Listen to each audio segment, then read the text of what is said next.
We've mentioned previously that Joe Biden came into office, or his first approval rating once in office was the highest initial approval rating of any president in nearly 30 years. In fact, 28 to be exact, dating back to Bill Clinton's first year in the White House in 1993.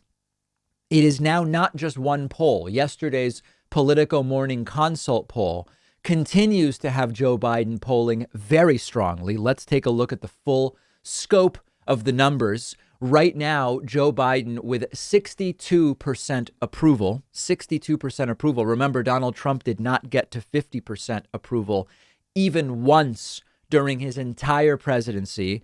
The COVID relief bill, once passed, still roughly the same level of support, 72% of Americans supporting the COVID relief bill. 56% of Americans believe Joe Biden is doing a good job on the economy. Typical that Democratic presidents don't poll that well on the economy. That's a longstanding statistical reality. 66% approval for Joe Biden on coronavirus, remaining in that mid to high 60s level. So these are very strong numbers. And seeing Joe Biden's approval on coronavirus stimulus reminded me once again, not a single Republican voted for that bill. Many Republican voters supporting COVID relief. 0 Republican votes in the House of Representatives, 0 Republican votes in the Senate for this COVID relief bill. And so that gets us to the question of whether Republicans need to recalibrate their thinking on voting against something that you have essentially a supermajority of the country wanting, supporting, and needing. The answer may not be yes. And what I mean by that is if Republican no votes in the House and Senate on COVID relief, which is popular, have no consequences in 2022, why would they vote for it? If there is a political case to be made for I voted against the pork and I voted against the, overspending and what about the debt and what about the debt, whatever.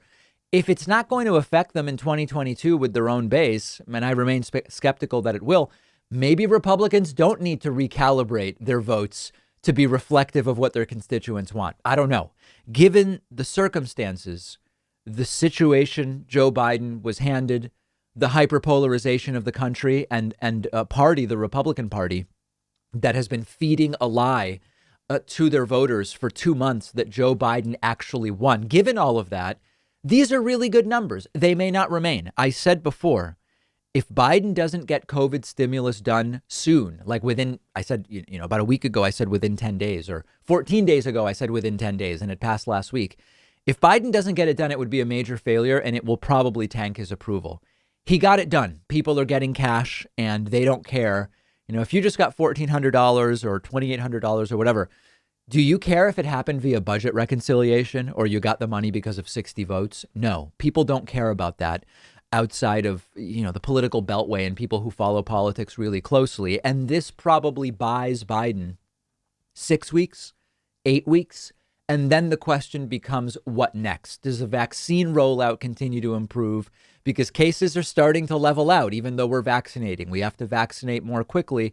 We'll have to see what the next thing is for Joe Biden. And by the way, these numbers, 62% approval, etc., Biden has these numbers without even doing a press conference. Fox News and Newsmax and others would have you believe that Joe Biden not having done a press conference yet is essentially the biggest scandal since Watergate at this point in time. It's not something that most American people care about. Most American people don't even watch presidential press briefings. However, Joe Biden will be doing one a week from today, Thursday, the 25th. And of course, I will be covering it. The day after Joe Biden's press conference, the 26th, we're doing a one-day membership special. We are blowing out huge discounts. These discounts are not illegal, but they're definitely immoral in some sense. I'm kidding. March 26th, big discount. If you want to be notified about it to get a membership, just get on my newsletter at davidpakman.com. And then next Friday morning, you will be given specific instructions how to sign up for this disgustingly discounted membership. The more we learn about various diets around the world, the more we realize that some of the healthiest diets where folks are living the healthiest and the longest are heavily plant-based. And one of our sponsors, Just Egg, is a great place to start. Just Egg cooks and tastes just like real eggs, but it's made from plants. It has less saturated fat, no cholesterol, packed with protein. I've been cooking with Just Egg at home, and you can use it in so many different ways, just like traditional eggs: omelets, scrambled eggs, French toast, banana bread, one of my favorite dishes, pad thai.